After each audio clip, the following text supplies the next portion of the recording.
How does the NHS in England work? What organisations make it up? And how's it changing over time? Since the NHS is largely funded by our taxes, let's start with the government. They decide how much money the NHS receives and do top-level priority setting.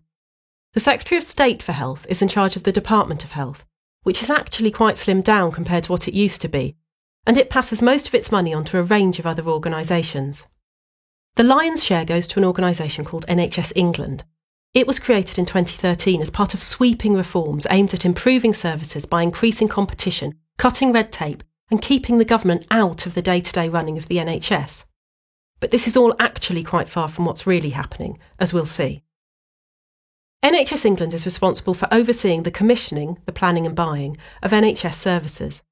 In practice, it also sets quite a lot of NHS strategy and behaves like an NHS headquarters. NHS England commissions some services itself, but passes most of its money onto 200 or so clinical commissioning groups across England, also known as CCGs, which identify local health needs and then plan and buy care for people in their area, people like you and me.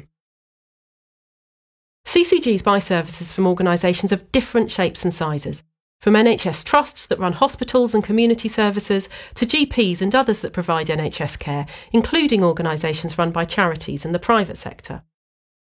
Jostling for position alongside NHS England is NHS Improvement. It oversees NHS trusts, and right now its focus is very much on managing the money. So, for example, it tries to ensure that trusts keep a lid on costs, operate efficiently and, improve. Also in the mix is the Care Quality Commission, which inspects the quality of care provided. There are also a whole load of other bodies with their own remits and acronyms. This is quite a crowded landscape, and the upshot is that these different organisations can at times issue seemingly contradictory messages. There are also unclear boundaries about exactly which organisation is responsible for what, prompting questions about who's really in charge. But the NHS never stays the same for long, and the way these organisations work together is changing. The most recent changes started in 2014, when NHS England published a vision for the future of healthcare called the NHS 5-Year Forward View. This called for more of a focus on preventing people getting ill in the first place and giving patients more control of their own care. It also set out a range of so-called new models of care that aim to get services working together to provide joined-up care for patients.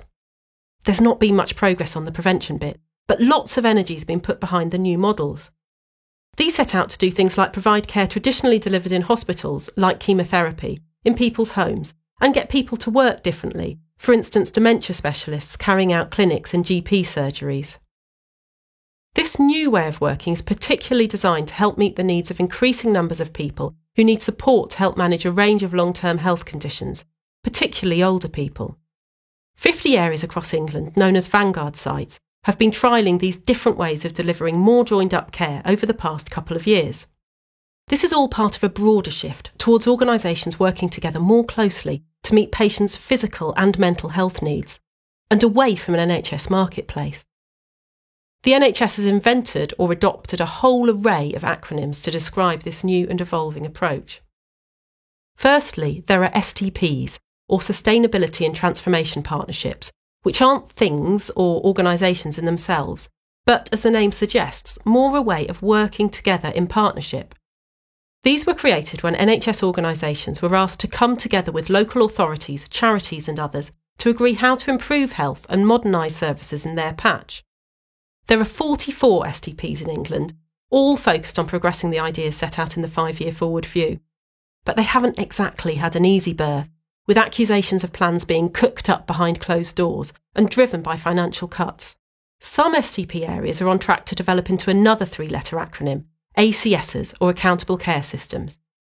These take inspiration from parts of the US, where organisations work together under a set budget to improve health and coordinate services for people who live in a particular area.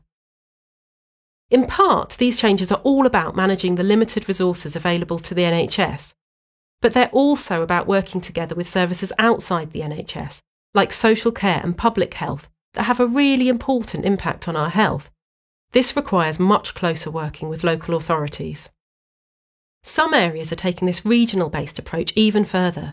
So, for example, in Greater Manchester, devolution is giving local NHS and council leaders more control over how health and care services should work there. And across England, we're also starting to see CCGs merging, hospitals working together in chains, and GPs forming large groups of practices. So where does this leave us, and what next? Well, there's a lot of change going on, and it throws up loads of unanswered questions. Not least, what does this all mean for patients like you and me? Well, in some ways, nothing much changes. You'll still see a GP when you're ill, and there'll still be hospital care. But if these changes are successful, you may well get more support and treatment at home rather than having to go to hospital, more help to stay healthy, and you might also get to see a GP quicker. You might see more controversial changes too. For example, you may need to travel further from home to access better hospital services. All of these changes take time and won't be easy, especially when the NHS budget is failing to keep up with the growing cost of caring for an ageing population with increasingly complex healthcare needs, and when NHS staff are feeling stretched and under pressure. 70 years after its creation, the NHS continues to be highly valued by the public, with many seeing it as a national treasure.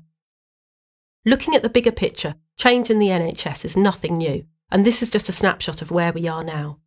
The story will, inevitably, continue.